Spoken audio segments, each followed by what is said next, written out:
Good morning. Dr. Bobo here, opening this beautiful day with prayer.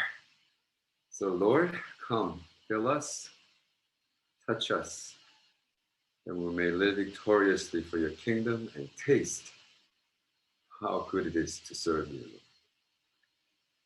Thank you, Jesus. In Jesus' name we pray. Amen. Well, 173rd day, March 11, 2021. We're finally learning about the principles of Christian living. I really believe that chapter 1 through 14 of this book that we're covering basically was an introduction, talking about salvation, the four aspects of salvation, the cross, the resurrection, the ascension, and second coming, all packaged in justification, sanctification, and glorification.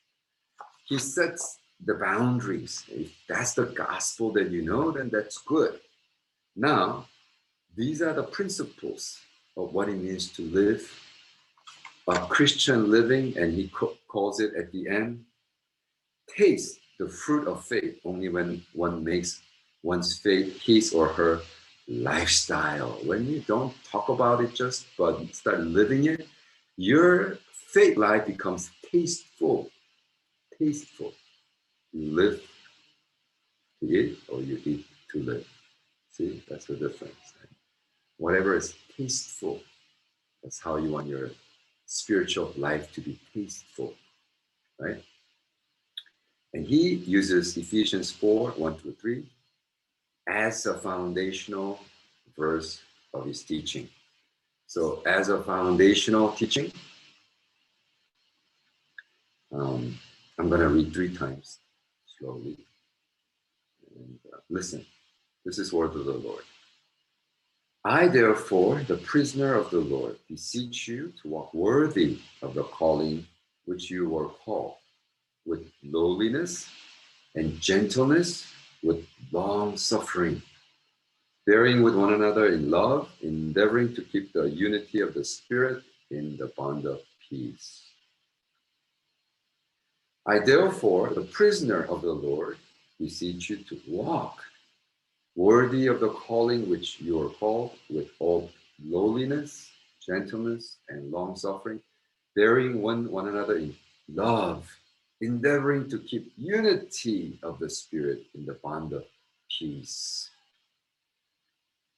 I, therefore, prisoner of the Lord, beseech you to walk worthy of the calling with which you are called, with all the lowliness and gentleness, with long suffering, bearing with one another in love, endeavoring to keep the unity of the Spirit in the bond of peace.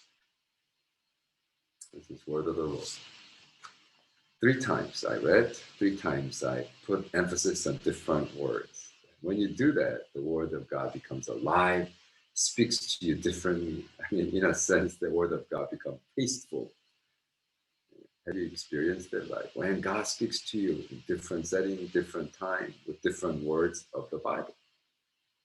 So this is a principle, and he basically narrowed it down to being lowly, being humble, being gentle, and being long-suffering are the principle of Christian living that Pastor Bao himself lived by. I mean, he demonstrated that it was an embodiment of that, of humility, embodiment of gentleness, embodiment of long-suffering. It's just amazing. He continues to write, those who have been called by God and believe must live appropriate lives to his call. I can hear the words, practice what you preach, walk the walk. We must have lifestyle that reflect our faith. Our faith. That's his challenge for us. Don't try to just talk about your Christian life, but live it.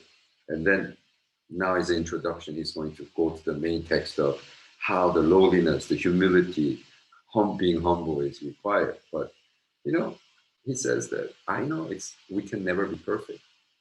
And he's not a perfectionist in any standard. He wasn't perfectionist.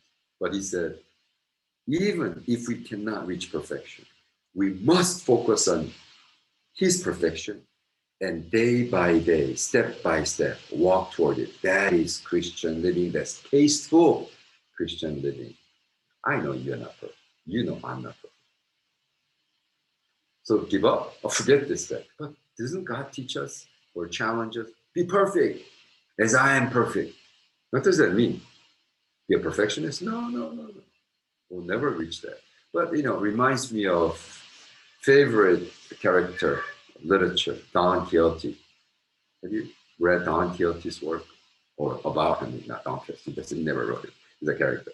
Don Quixote says, dream the unreachable dreams. Love the unattainable love. I mean, and this semi-crazy guy attacks the windmill. This is a giant of the land. And it sounds silly, but sometimes as a Christian, I feel like that's what we ought to be doing. Dream the unreachable dreams and love the unattainable love. Right? I mean, how do you love your enemies? And it's unattainable. And yet, do it. Make it existential.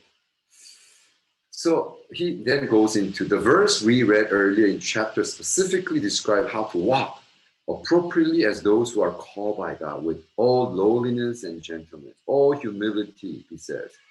All humility. Wow. Right? See, when you, and I got a lot of his book. This is the Blood Gospel that he wrote. And this is for me to be who I am. And when you read, this is a list of the national organization that he was the president of. Amazing. He was, as I told you already, when you type Youngie Cho and type Ang Ji, Pastor Bang 3 times more prominent in terms of internet search and his influence in Korean spirituality. And yet his demeanor, his talk, his message never talks about that. It's not about promoting himself or let the world know that what he has accomplished. Never. I never heard him say that. Of all the sermon that I heard through YouTube, personally at meetings that we attended, he lived that, lived humble. Sometimes people accuse me of being proud and talk about your accomplishment and all that. And maybe it's the result of being the last child of 5 children, and a child of mom who was the last child of 9 children. I think that talking about it, bragging about it is kind of cute. I try to be cute in an environment where I'm not cute. My social position and all that requires me to be more somber and act with more dignity, as Jenny always says. Can you act a little more dignified? Okay. So I'm not talking about that level, but really humbling yourself, recognizing that it is God, not you. And then he says, meek is to emphasize authority and do not exercising your authority. And then thirdly, long suffering. I combine these three things, humility, meekness, and long suffering. And then I see Pastor Bang in his life, real life, and how the Holy Spirit, God, transforms character. You see, a long time ago, I was a keynote speaker to this large missional meeting, about close to 1,000 people at Georgia.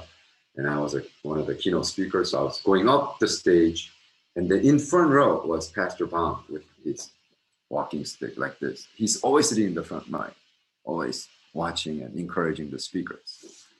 See, the theme or the title of the message that I was going to preach was the Holy Spirit, God, and his anointing and power. And that's how you shoot the mission. And then as I was walking, I saw him. I said, my goodness, this is a man, theologically conservative. Theologically, he didn't preach about praying tongue or gift of the Holy Spirit, anointing of the Holy Spirit. He's not a charismatic person. Theologically, he was very charismatic in his own right. So with my sermon note, I put it down and I said, when Holy Spirit comes upon you, in the short term, there's a sign of Holy Spirit gifting manifesting, but in the long term, character of who you are has to transform. And I was looking at him and I preach about him, not mentioning his name. I guess it was a profound message. One of the reporter was that he took my note verbatim and reported it in his newspaper. Now, am I being proud by sharing that? Maybe. You see my point. My point is that Holy Spirit could actually make something like that happen. And the point is that he really became like a character of Christ. I mean, every time I see him, every time I hear him, like, it seems like Jesus is talking. It's like, we met Jesus, huh? You know, Jenny and I, after seeing him driving home, like, wow, that was just a profound experience. I think he really has become what he preached. There's no self, there's no self-promotion, there's no, and long suffering. Can you imagine knowing the dictator of his time, his regime, took his son's life?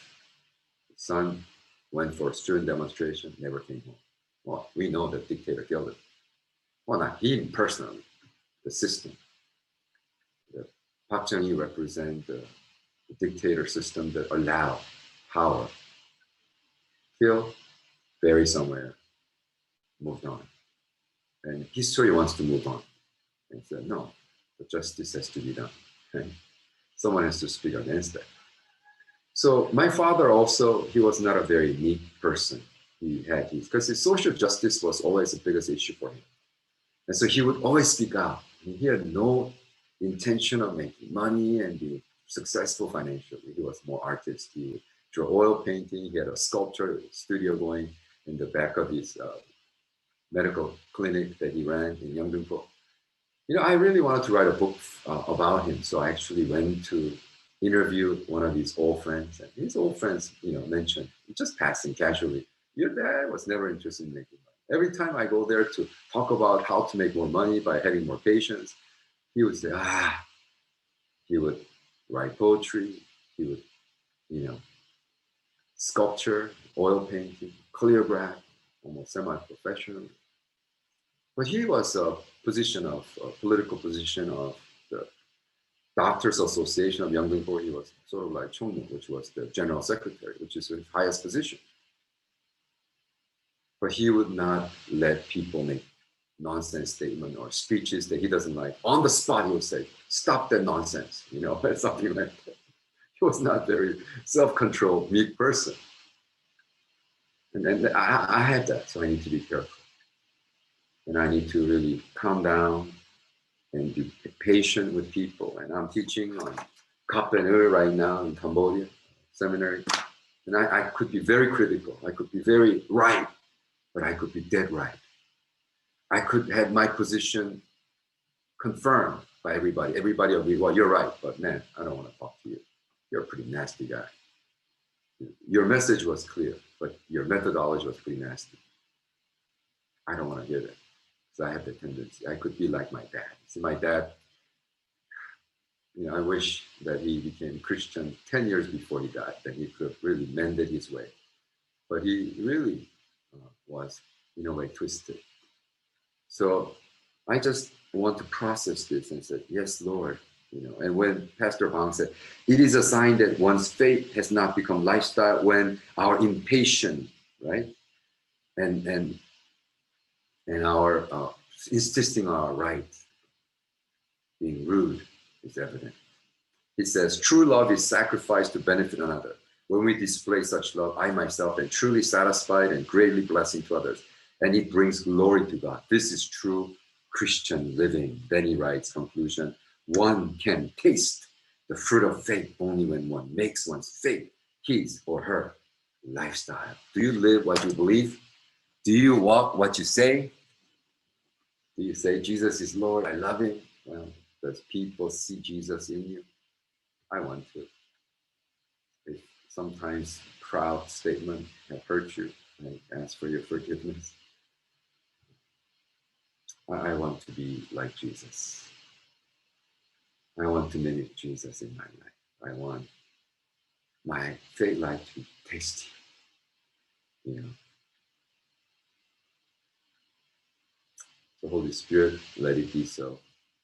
To our lovely brothers and sisters in Christ. In Jesus' name we pray. Amen. See you tomorrow. Love you guys. Bye.